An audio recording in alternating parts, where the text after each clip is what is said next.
I'm joined now by Congressman Dan Goldman. Thanks so much for joining me. Oh, thanks for having me back. So, Congressman, there was an exchange between you and the Attorney General during her testimony to the House where you were trying to get access to some information, and ultimately she just put her foot down and claimed that this information was privileged, even though you had laid out the case as to why it's not.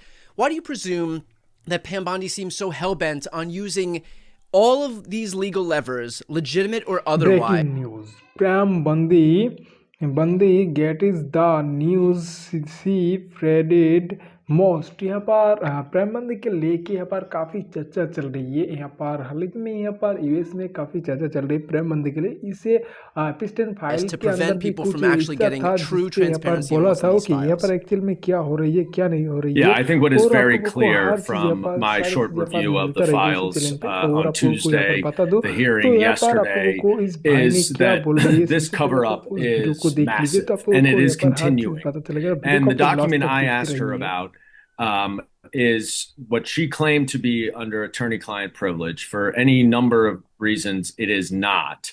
But they have redacted it for the public, but they let Congress see it.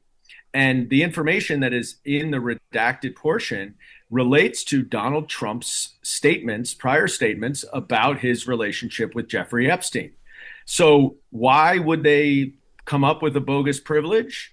Because they are covering up for Donald Trump. And when there are now 2.5 or 3 million more pages that they have withheld, how can we not believe that those are littered with more incriminating evidence about Donald Trump that they're trying to conceal? I have to ask from a political perspective, recognizing that this fight is not going to be over, that when Pam Bondi erroneously claims that documents she has the ability to release are somehow privileged, that this is going to then be a fight that's going to drag on even longer. What is the political upside for prolonging a fight that is killing this administration right now? I mean, this is something that the whole country opposes in terms of what they're doing. And so, look, this is still politics. What do they gain from this? Right. I mean, the House, every member of the House but one voted to turn over the files, all of the files, not these half of the files or Right. redacted as they are. The full Senate voted for it. And the only thing I can think is that whatever is in them that they are hiding Yeah. must be so much worse than the political blowback they're getting for the cover up. And that Donald Trump's not a politically stupid person.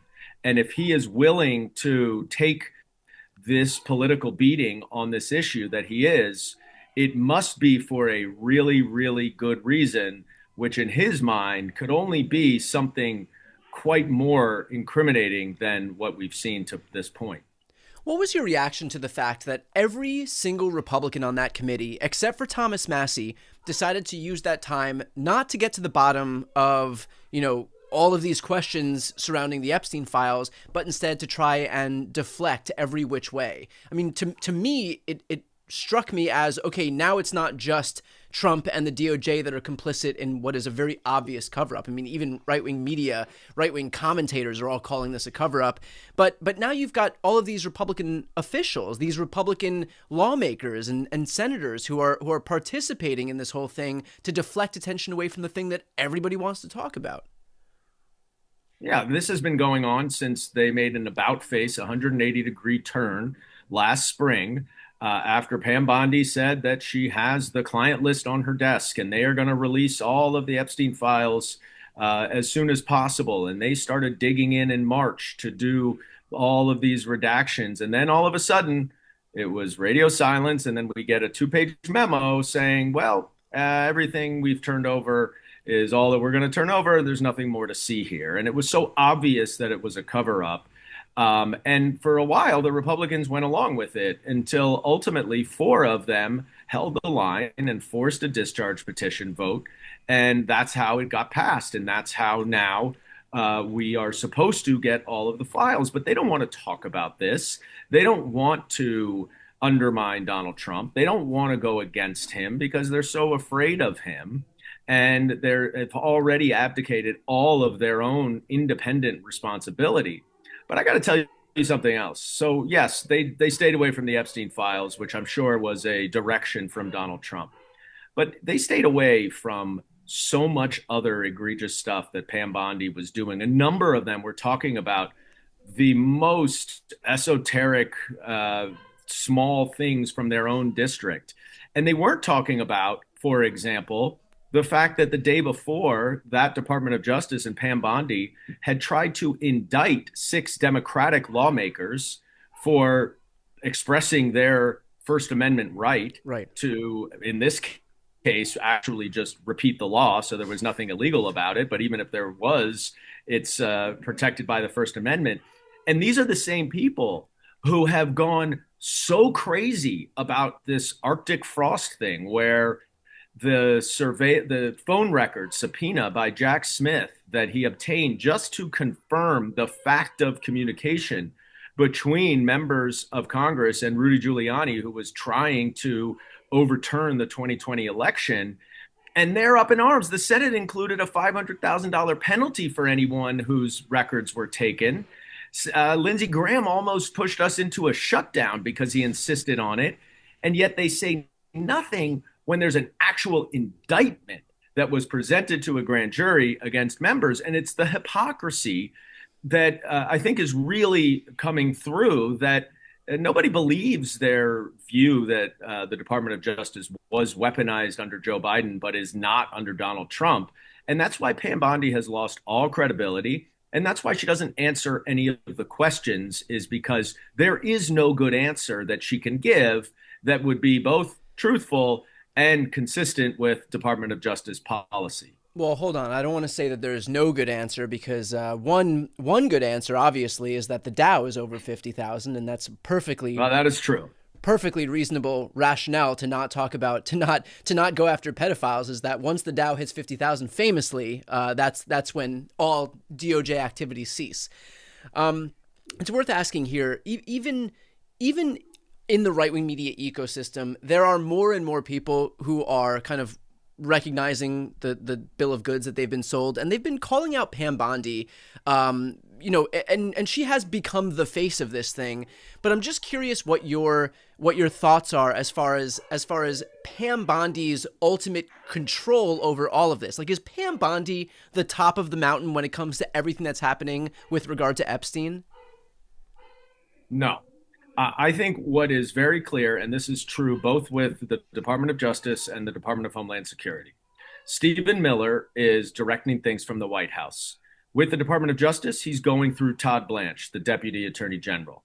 With the Department of Homeland Security, he's going through Corey Lewandowski, who's the senior advisor to Kristi Noem. And Pam Bondi and Kristi Noem are not the decision makers in their own departments. They are there as the public face.